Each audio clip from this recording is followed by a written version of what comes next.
How many earnings calls do you think are going to mention CrowdStrike? You know, maybe I'm missing something, but it's weird to me that CrowdStrike is still in business. Like For I now, don't. I mean, they got a lot of money. They'll survive. They'll just rebrand. That's what every company does, right? They'll become. They should start using AI, to make sure this never happens again. Has anybody ever written? Has anybody written how AI could have stopped this? Has anyone written as how AI caused this? Yeah, well, they're I mean, it's Sam only a matter Altman's of back time. there, like checking the logs. Like, did we do this? Like, Yeah, exactly. Somebody asked us to draw a picture of a flower, and we shut down the internet. And it was a hallucination. Sorry about that, Delta. yeah, I was gonna say the real. I mean, there's a lot of companies impacted, but like the biggest losers of this are the airlines and anybody who's trying to fly Well, because holy well, cow. but I would just put that to a new level and say, sometimes when things go wrong, you learn about the quality of a person, perhaps, or a service in this case. And it's Monday and Delta's still not working right. I mean, they're kind of sitting out there as a shining example of like, hello? I mean, There's other airlines that are still screwed. It's just plain. I mean, just in time mhm, works real interesting until it doesn't. yeah, until Because it's if the time. plane isn't there because it's somewhere else, that becomes a minor Yep. problem. Yep. It's true. So Turn on my the hair. hilarious part was Southwest because they run on an old Raspberry Pi uh, and some I storage think you're giving closet. them a little too much credit, but go on. Yeah, apparently was not impact. Actually, it said Windows 3.1 or something like that, which honestly probably wouldn't be Come on, surprising. please stop. I We're using a floppy based 386DX. It Honestly, screwed that them would like explain a lot. 2 years ago or something like that. They were in the headlines because their system went down during the holidays. And they're like, Mhm. well, yeah, and everyone's making fun of them because they had this old system, and now they're just walking out of there like, who's laughing now? Oh, this is the thing. This is yeah. I don't I I don't know what to call this. It's not like a false equivalency, but there's a phrase for this. It's like it's the no matter what goes wrong, there's always someone who's like, "See, Yeah, somebody who I can. told you." And it's like so, in the case of like Southwest, like inexcusable that they would be using some ancient out of support system by decades. But then when this happens, you will find those people like, see, it's better using this other stuff. And it's like, guys, geez, like it's Mm, just we're I don't know. It's not that simple. I don't know what to call that. There's a word for this. It's got to be. luck. Well, no, I mean just it's tied to how we see conspiracy and everything. Yeah, It's yeah. like the human condition or whatever. Like, Yeah, they weren't running Windows 3.1 or whatever because of this. They were running it because they right, could never find a way. exactly. I like, yeah, you can't. Yeah, the broken clock is always right Right. twice a day. That kind of That's exactly what this is. yeah. So, Right, that's a good way to put it, yeah. They weren't correct doing me this if I'm before. The wrong. The reason why CrowdStrike was able to do this was Mhm. actually from a long time ago. Wasn't it like an EU ruling that Yeah, said I mean, look, I antivirus? yes, I mean, that was the case Microsoft made, buried in an Ed Bot style, like, at the end of a Wall Street Journal article about the outage and blue screens of deaths and Linux is way better and Mac is awesome and Windows sucks, and then they're like, "Oh, it only happened because the EU made us do this." It's like, "Wait a minute, can we have a little more context here?" Um And by the way, there's another example of that thing we were just talking about where and I put this in my article because you can already see the knee-jerk stupidity occurring, but, a regulatory body in the EU, 10 years ago-ish, 15 years ago, got a complaint from security companies. Microsoft's abusing their dominance. Microsoft agreed to, open up some internal kernel level stuff to security companies and give them the same access that Microsoft had. And they did it for competitive reasons. And now the people who don't want any big tech to ever be regulated for anything are looking at this and saying, see Hmm. what happens when a government designs an operating system. It's like, that's not Microsoft designed it. Like, what are you talking about? They Yeah. they were the ones that came up with the plan. But there's a conversation to be had here. It's not really about antitrust, um, but it's got to be, because that's how it happened, right? So we have to have that conversation. It's I hate to have to. This is that thing. It's the C, and it's like, Mm-hmm. this isn't why, and then the whole, like, that article held up Apple as an example. Like, see, this never happens over there because they control everything. And it's like, Apple didn't lock down the kernel in Mac OS 10 until like 2020 or something. It was pretty recently, like, and it had nothing to do with anything. I mean, well, they did it. Well, it had something to do with something, but I mean, Microsoft had locked down the kernel in Windows like 25 years ago. I mean, they, Mm-hmm. and I guess, look, everything in life is nuanced. It's never black and white. You could, from Microsoft's perspective, the way they would communicate it or market it, they would say, look, this is the right thing to do for security. And from the perspective of the security companies who feel that Microsoft has started chipping away at their businesses, they're like, look, this is anti-competitive. They're giving themselves access to this stuff. That's not, I don't think that's technically true, by the way. I think Microsoft's own security solutions actually existed at the same level as third-party tools. But you know what? Again, it's a huge conversation. Yep. Um, and that's the problem, because in our world, everyone looks at things from a very specific viewpoint, and then they, you get into a lot of things. Well, couldn't they have just, or shouldn't they just? It's like, it's really not that simple. So I don't know. Yeah, Microsoft said that. I mean, and yeah, The fun dance will be to continue to watch Microsoft be like, look, this isn't our fault, but we're sorry. yeah.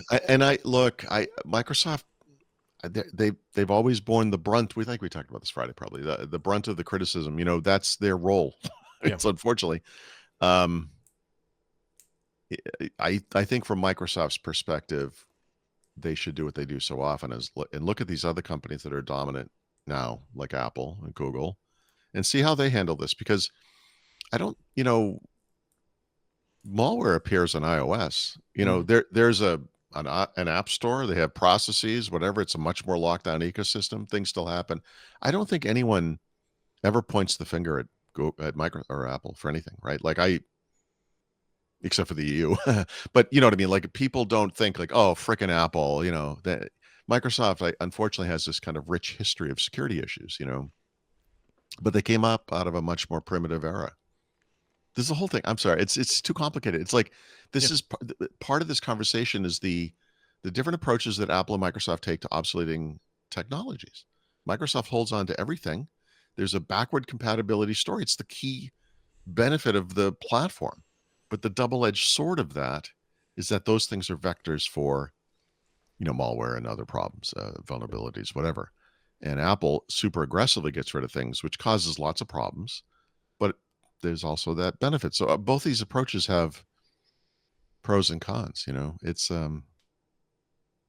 hard. I'm sorry. It's hard to speak intelligently about it. It's just so complex. And people are like I said, like, I think we tend to laser focus on this one aspect of it. It's like, guys, this is a really big nuanced thing. See if you like this analogy, because hanging out with the neighbors over the weekend, they're like, Sam's, explain how this works and isn't Microsoft's fault. And Right. I was like, look, if you take your car to the mechanic and he puts the wrong oil in the engine and the engine blows up, do you blame Chevy or do you blame the mechanic? Yeah. Yeah. Like, where's the control? And who's responsible for the control? Like, Right. if you put diesel gas into a gas car, right? Yep. Um, is it the user's error because you're a freaking idiot and you can't read a sign? Is it the gas station's thing because whatever should the cars be designed so the nozzles are completely different? They can't go in, round peg square hole type situation. I mean, and look, and even that's a simplistic thing, but anyone listening to that would be like, a lot of people would say, yeah, no, that's the fault of, and they would go right to it. And it's like, guys, but there's a history, there's a, there's a whole industry involved, there's standards, there's all this stuff. It's complicated. Yeah. Um, What we don't know yet, at least I don't think it's been explained by CrowdStrike, is actually Yeah. how this got pushed and why it wasn't caught. Yeah. There's a lot of fog of war stuff that happens with this kind of thing, right? So early on, it was like, that Friday morning, I was like, hey, I was trying to get on Xbox and I was trying to get on my Microsoft account last night. It wasn't working, right? and then the internet's down. You're like, obviously these things are related, you know. And then with the CrowdStrike thing, it was like they deployed it via Windows Update. You know, it's like,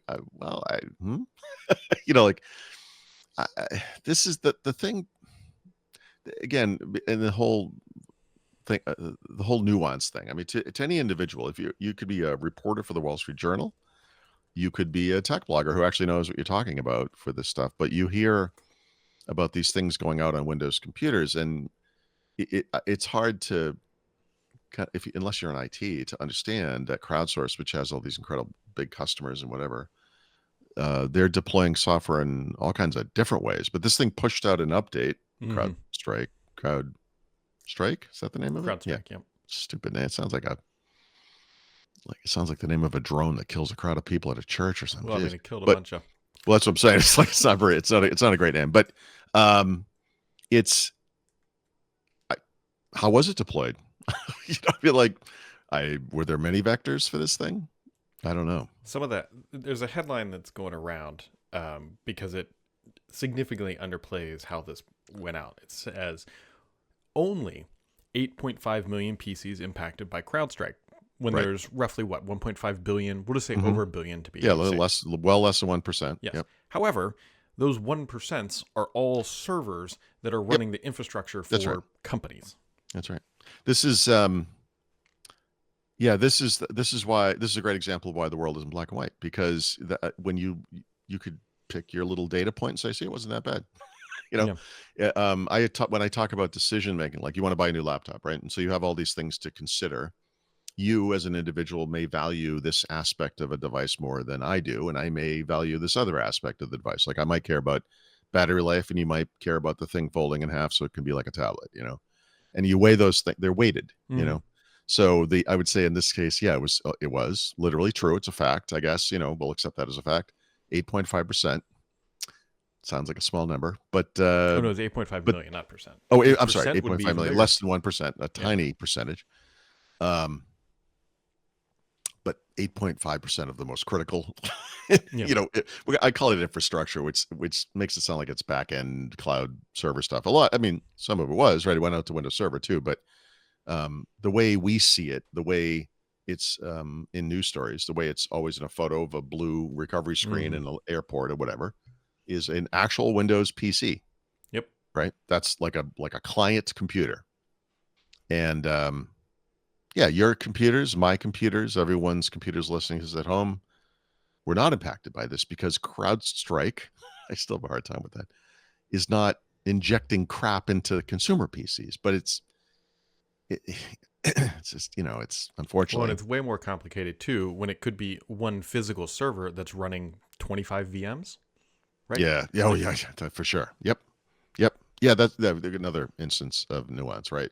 So, look, just like the Microsoft security thing that happened late last year and into this year, that we still don't have the full story on, and has changed again and again and again as the few times they've disclosed anything. We're going to learn more and more as time goes on, and it's going to read like a detective story, like Bob over at CrowdStrike was working a little late, and his wife was mad at him, and he wasn't in a good mood. He put a 0 or 1 should have been or whatever. Clicked send and went home to dinner, and the whole world collapsed. You know, it's going to be something. It's going to start like that. It's like a Terminator movie. You know. Yeah. Mark Rusinovich is somewhere taking notes. He's like, yes. Yeah. And then what do you do? But right, the thing I wrote, which is super simplistic, but I was just trying to kind of level set on this, is that look, yeah, maybe the EU required Microsoft to do something. My understanding of that is Microsoft agreed to avoid antitrust trouble, and thus I think we still have to point the finger there a little bit there, but whatever. Windows changed. So they opened it up to competing security, blah, blah, blah, whatever. I just think that we collectively as an industry need to agree. This needs to work. This is a scary insight into how easily the world can collapse. Oh, yeah. Let's plug that little Y2K dam. was going to be. Exactly. That's great. Perfect. You're right. This is right. Y2K. It was Y224K. How do you say it? Y2K24 or whatever. Yep. Yeah. So fun thing to be watching. Let's just agree to fix it, as an industry. The other fun thing I'll be watching for is what actually happens to CrowdStrike from being sued. right? Well, Because that was my that's comment up front. going to Like, be the I long can't believe. tail of this is Yep. how are they going to make whole? Because Delta tweeted out, I have a couple friends, I think they even listen to this podcast, who were Hmm. stuck in Atlanta. Yeah. And one of them messaged me. He said they counted the number of people in front of them and the Delta line, and it was like 800 or something. And The so then Delta yeah. tweeted out, like, if you have a reasonable expense, we're going to cover it, which Delta's not going to cover that. They're going to somehow reclaim that from CrowdStrike in Right. some capacity, I'm assuming. I look. There's a part of me that wants to give CrowdStrike a little bit of credit because they were very upfront Mm-hmm. and very transparent. And we'll see. Like I said, what the actual story is going to be very interesting. Um, but it's a problem for them because it is going to be human error. You kind Oh, of, yeah. it's some just easily avoidable mistake. Some process wasn't followed, or they didn't have a process, whatever it was. And we're going to see that underbelly over there, and it's not going to be pretty. I hope we find out it was GitHub Copilot.